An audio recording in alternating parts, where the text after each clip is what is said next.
Hello friends, welcome back to our channel Narayani tech academy.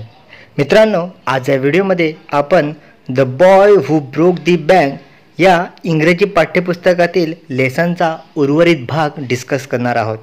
मागच्या व्हिडिओमध्ये आपण या धड्याचा काही पार्ट डिस्कस केला होता. चला तर उर्वरित पाठाला आपण सुरुवात करूया. So friends, let's get started.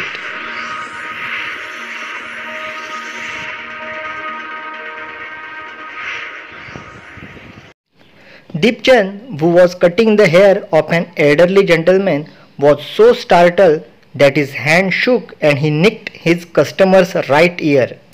The customer yelped with pain and distress. Pain because of the cut and distress because of the awful news he had just heard. Deepchand एका वयस्कर गृहस्थाचे केस कापत होता. ही बातमी ऐकून तो इतका सटपटला की हात हल्ल्यामुळे त्याच्या गिराईकाचा उजवा कानच कापला. ते गृहस्थ वेदनेने आणि धक्क्याने जोरात ओरडले. आधी कापल्याची वेदना आणि मग त्या भयंकर बातमीचा धक्का. With one side of his neck still unshaven, he sped across the road to the general merchant store where there was a telephone. He dialed Seth Govindram's number. The Seth was not at home. Where was he then? The Seth was holidaying in Kashmir. Oh, was that so? The elderly gentleman did not believe it. मानेच्या एका बाजूचे केस कापून घ्यायचे तसेच सोडून ते लगबगीने रस्त्याच्या पलीकडे असलेल्या किराणा दुकानात फोन करायला गेले. त्यांनी सेठ गोविंदराम यांचा नंबर फिरवला, पण सेठ घरी नव्हते. मग कुठे गेले ते काश्मीरला फिरायला गेले होते अशी बातमी त्यांना फोनवर कळली. अरेच्चा, असे आहे तर त्या वयस्कर गृहस्थाचा विश्वासच बसेना. He hurried back to the barber shop and told Dipchand, "The bird has flown. Seth Govindram has left town. Definitely it means a collapse." And then he dashed out of the shop, making a beeline for his office and checkbook. ते घाईने न्हाव्याच्या दुकानात परतले आणि दीपचंदला म्हणाले, पक्षी उडून गेला.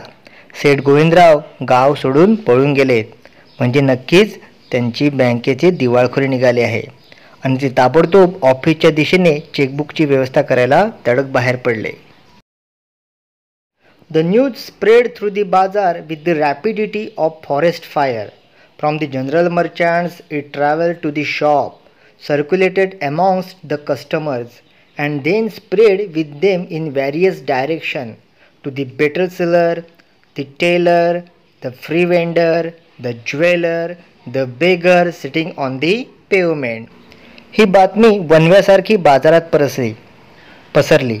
किरकोळ व्यापाऱ्यांच्या दुकानापासून गिरायकांपर्यंत पोहोचली आणि त्यांच्याकडून इतर सगळीकडे, पानवाल्याकडे, शिंप्याकडे, छोट्या विक्रेत्यांकडे, सोनाराकडे आणि अगदी रस्त्यावर बसलेल्या भिकाऱ्यापर्यंतही जाऊन पोहोचली. Old Ganpat the beggar had crooked leg. He had been squatting on the pavement for years, calling for alms. In the evening, someone would come with a barrow and take him away. He had never been known to walk, but now, on learning that the bank was about to collapse, Ganpat astonished everyone, leaping to his feet and actually running at the top speed in the direction of the bank. It soon became known that he had 1,000 rupees in saving. म्हातारा गणपत भिकारी एका पायाने लंगडा होता. कित्येक वर्षापासून पाय मुडपून तो फुटपाथवर भीक मागत बसलेला असायचा. संध्याकाळी कोणीतरी हातगाडीवरून त्याला घेऊन जायचे. कुणीही त्याला कधीच चालताना पाहिले नव्हते. पण आता बँक बुडीत खाती निघाल्याचे ऐकताच गणपत उडी मारून आपल्या पायांवर उभा राहिला आणि बँकेच्या दिशेने चक्क जोरात धावत सुटला. हे पाहून लोक चाटच पडले. नंतर समजले की त्याने 1,000 रुपये त्या बँकेत जमा करून ठेवले होते. Men stood in groups at street corner discussing the situation. Pimpalnagar seldom had a crisis. Seldom or never had floods, earthquakes or drought. And the imminent crash of the Pimpalnagar bank set everyone talking and speculating and rushing about in a frenzy. लोक घोळक्या घोळक्याने रस्त्यांवर उभे राहून या परिस्थितीबद्दल चर्चा करू लागले. आजवर पिंपळनगरमध्ये क्वचितच कुठले संकट आले होते. इथे कधी पूर, भूकंप किंवा दुष्काळाची परिस्थिती ओढवली नव्हती. परंतु आता मात्र पिंपळनगर बँक बुडणार या बातमीने अनंत प्रकारच्या चर्चांना तोंड फोडले होते. लोक वाटेल ते अंदाज बांधत होते आणि सैरभर झाल्यासारखे वागत होते. Some boasted of their farsightedness, congratulating themselves on having already taken out their money or on never having put any in. Others speculated on the reason for the crash, putting it all down to excesses indulged in by Seth Govindram. काही जण आपण कसे वेळेत पैसे काढून घेतले असे म्हणून आपल्या दूरदृष्टीबद्दल स्वतःचीच पाठ थोपटून घेत होते, तर काही जण बँकेत पैसेच ठेवले नसल्यामुळे खुश होते. अनेक लोक या दिवाळखोरीमागची कारणे काय असतील याचे तर्क करीत होते आणि सेठ गोविंदरामच्या उधळपट्टीमुळेच ही वेळ आली असेल असे म्हणत होते. The seth had fled the state, said one. He had fled the country, said another. He was hiding in Pimpalnagar, said a third. He had हँग्ड himself from the tamarind tree, said a fourth. And had been found that morning by the sweeper boy. एक जण म्हणाला की सेठ राज्य सोडून पळून गेलेत, तर दुसऱ्याच्या मते ते देश सोडून पसार झाले होते. तिसऱ्याच्या म्हणण्यानुसार ते पिंपळनगरमध्येच लपून बसले होते आणि चौथ्याने तर म्हटले की झाडूवाल्या मुलाने सकाळी त्यांना चिंचेच्या झाडाला फास लावून घेतलेले पाहिले. By noon the small bank had gone through all its ready cash and the harassed manager was in dilemma.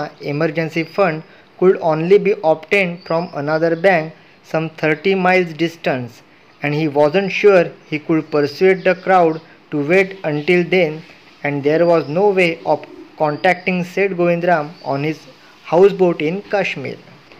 दुपारपर्यंत त्या एवढ्याशा बँकेला त्यातल्या रोख रकमेला असंख्य गोष्टींना तोंड द्यावे लागले. गाजलेला बँकेचा व्यवस्थापक द्विधा मनस्थितीत होता. आपत्कालीन रक्कम उभी करायची तर दुसरी बँक 30 मैल लांब होती आणि तोपर्यंत त्या गर्दीला थोपवून धरता येईल याची त्याला खात्री वाटत नव्हती. आणि सेठ गोविंदना काश्मीरमधल्या हाऊसबोटीवर कोणत्याही प्रकारचा संपर्क करणेही शक्य नव्हते. People were turned back from the counters and told to return the following day. They did not like the sound of that, and so they gathered outside on the steps of the bank, shouting, "Give us our money or we will break in, and fetch the Seth. We know he is hiding in the safe deposit locker." लोकांना दुसऱ्या दिवशी यायला सांगून काउंटरवरून परत पाठवले जाऊ लागले. ही गोष्ट काही त्यांच्या पचनी पडली नाही. त्यामुळे सर्वजण बँकेबाहेर गोळा झाले आणि पायऱ्यांवर उभे राहून ओरडू लागले, आमचे पैसे आम्हाला परत करा, नाहीतर आम्ही बँक फोडू. सेठला पकडा, ते सेफ डिपॉझिट लॉकरमध्ये लपून बसले आहेत हे आम्हाला माहीत आहे. Mischief makers who didn't have a paisa in the bank joined the crowd and aggravated their mood. The manager stood at the door and tried to placate them. He declared that the bank had plenty of money, but no immediate means of collecting it. He urged them to go home and come back the next day. ज्यांचा एकही पैसा बँकेत नव्हता असे काही टवाळखोर लोकही त्या गर्दीत सामील होऊन जमावाला भडकू लागले. व्यवस्थापक दारात येऊन सर्वांना शांत करण्याचा प्रयत्न करू लागला. बँकेत भरपूर पैसा आहे, पण तो ताबडतोब उपलब्ध करणे शक्य नाही असे सांगून त्याने सर्वांना घरी जाऊन दुसऱ्या दिवशी परत येण्याची विनंती केली. We want it now, chanted some of the crowd. Now, now, now. And a brick hurtled through the air and crashed through the plate glass window of the Pimpalnagar bank. आम्हाला आत्ताच पाहिजे. सर्वजण एक सुरात ओरडले, आता, आता आणि आता. आज, आता, या क्षणी. कुठून तरी एक वीट हवेतून भिरभिरत आली आणि पिंपळनगर बँकेची काचेची खिडकी फोडून आत घुसली. Nathu arrived next morning to sweep the steps of the bank. He saw the refuse and the broken glass and the stones cluttering the steps. Raising his hands in a gesture of horror and disgust, he cried, "Hooligans! Sons of donkeys! As though it isn't bad enough to be paid late, It seems my work has also to be increased. He smote the step with his broom, scattering the refuse. दुसऱ्या दिवशी सकाळी नथू बँकेच्या पायऱ्या झाडायला आला. त्याने तो कचरा, फुटलेल्या काचांचे तुकडे आणि पायऱ्यांवर पडलेल्या दगडांचा खच पाहिला. वैतागाने आणि संतापाने हातवारे करीत तो ओरडला, अरे कोण गुंड लोक आहेत हे? गाढव कुठले?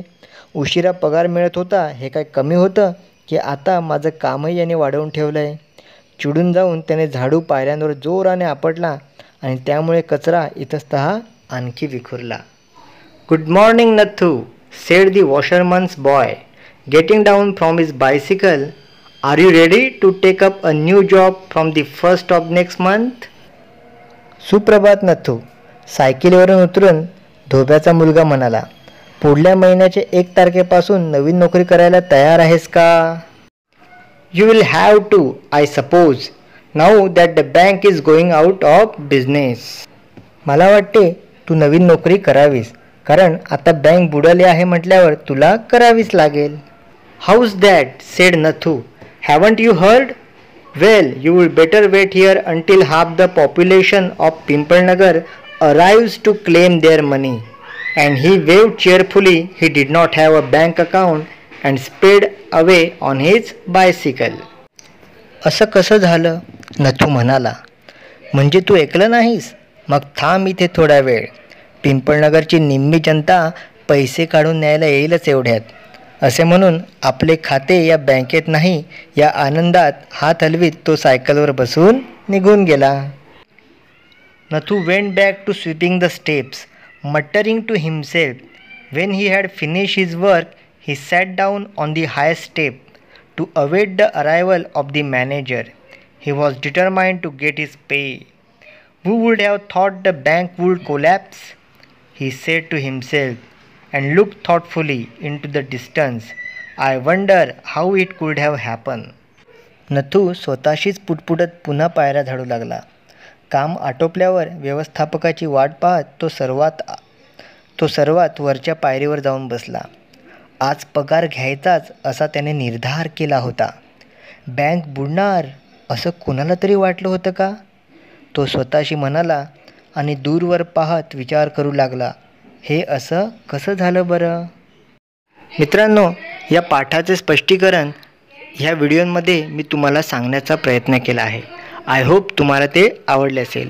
हा व्हिडिओ जर का तुम्हाला आवडला असेल तर आपल्या चॅनलला सबस्क्राईब करा, या व्हिडिओला लाईक करा, शेअर करा आणि कोणतीही अडचण असेल तर खाली कॉमेंट्स करायला विसरू नका. Thanks for watching.